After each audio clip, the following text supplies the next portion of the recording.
Hello everyone, स्वागत है सभी का हमारे यूट्यूब चैनल में। आज के दिन में गणित के सदस्य त्रिभुज के एक ऐसे प्रश्न को हल करने वाले हैं जो दोस्तों यूपी बोर्ड एग्जाम 2026 के लिए बहुत ही ज़्यादा इंपॉर्टेंट है, क्योंकि दोस्तों यह प्रश्न यूपी बोर्ड एग्जाम 2024, 2022 और 2020 में कुल दोस्तों 4 अंकों में पूछा गया है। इस दोस्तों क्वेश्चन का आप जो है फैक्ट चेक कर सकते हैं कि क्या ये प्रश्न पूछा गया है कि नहीं। तो चलिए हम लोग बिना किसी लाग लपेट के इस प्रश्न को आसान तरीके से सिद्ध करना शुरू करते हैं।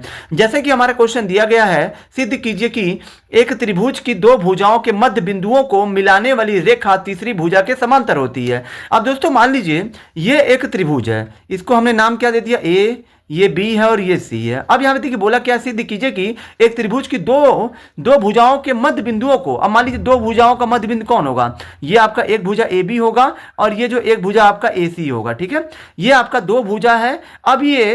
अब ये दोनों भुजाओं के मध्य बिंदु, मान लीजिए ए बी का मध्य बिंदु यहां हो गया और जो ए सी का मध्य बिंदु मान लीजिए यहां हो गया। ठीक है, इन दोनों की मध्य बिंदुओं को मिलाने वाला जो ये रेखाखंड है, इसको हम नाम दे देते हैं पी क्यू नाम दे देते हैं। ठीक है, सॉरी नहीं, डी और ई नाम देंगे इसको, डी, और इसको हमने क्या नाम दे दिया, इसको हमने ई नाम दे दिया। ठीक है, यहां पे देखिए दो भुजाओं के मध्य बिंदु, तो ये दो भुजा आपका ए बी है और ये आपका ए सी है। ए बी और ए सी का मध्य बिंदु आपका डी और ई है। ठीक है, मिलाने वाली रेखा तीसरी भुजा के समांतर होती है, यानी कि हमें यहां पे ये प्रूफ करना है कि जो ये डीई है क्या ये बीसी के समांतर है कि नहीं है, मतलब इसको हमें इसके समांतर दिखाना है। तो दोस्तों यहां देखिए, सबसे पहले तो दोस्तों आपको हल में ये आपको लिख देना है, माना त्रिभुज ए बी सी में।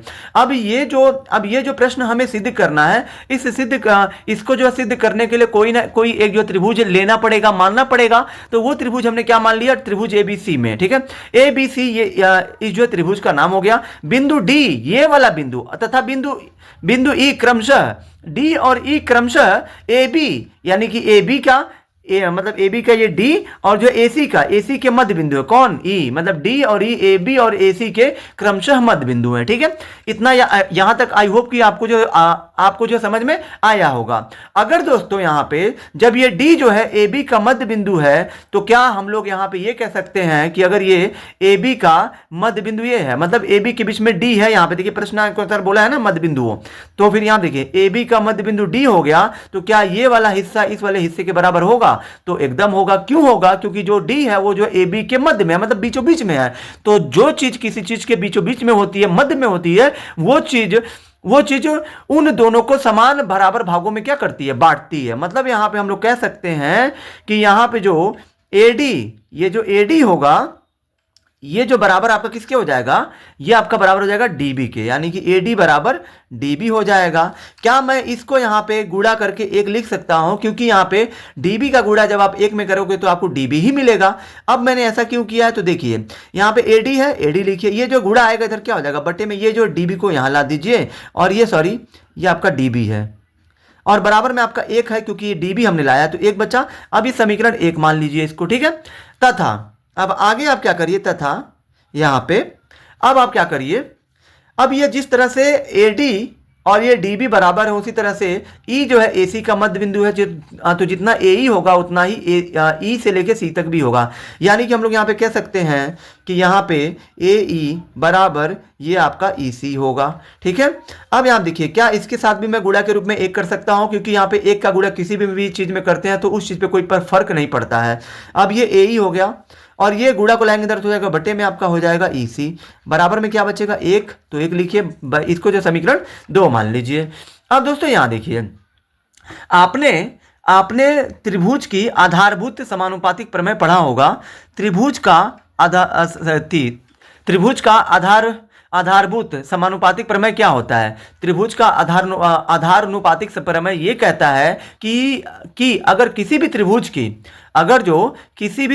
के भुजा किसी एक भुजा के समांतर, अगर मान लीजिए कोई आपने भुजा खींची, मान लीजिए BC के समांतर हमने खींच दिया DE, अगर दोस्तों ये DE अगर त्रिभुज की अन्य दो भुजाओं को समान अनुपात में बांटे, यानी कि अगर जो यहाँ पे AD का अनुपात DB से और ये AE का अनुपात EC से, अगर ये दोनों और ये दोनों आपस में अगर जो ये दोनों हमने जो बराबर दिखा दिया, तो इसका मतलब ये हो जाएगा कि जो DE है वो जो BC के समांतर हो जाएगा, क्योंकि ये DE BC के समांतर तभी होगा जब इन दोनों का अनुपात इन दोनों के अनुपात के बराबर होगा।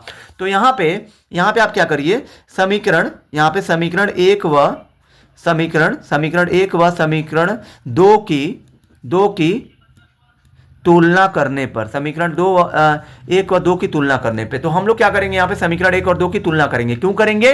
क्योंकि यहाँ पे भी 1 है और यहाँ पे भी 1 है। जब ये 1 2 का तुलना करेंगे तो 1 से 1 कट जाएगा, बचेगा क्या? बचेगा आपका AD और बटा में DB बराबर AE और बटा में क्या बचेगा आपका AC, क्योंकि ये 1 से 1 कट गया, बचा है ये तो यहाँ पे लिख दिया और ये बचा है तो इसको यहाँ लिख दिया बराबर करके। ठीक है, ये हो गया। अब दोस्तों ये बताइए यहाँ पे,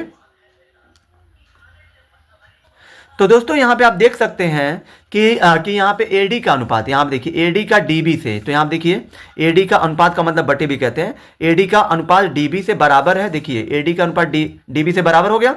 अब ये AE और EC के अनुपात के बराबर है, तो फिर यहाँ देखिए बराबर है AE बटा में सॉरी ये जो है आपका EC है, EC AE बटा में EC है, तो AE बटा में EC। तो इस तरीके से ये हमारा प्रूफ हो गया कि जो DE है वो जो है समांतर है आपका BC के।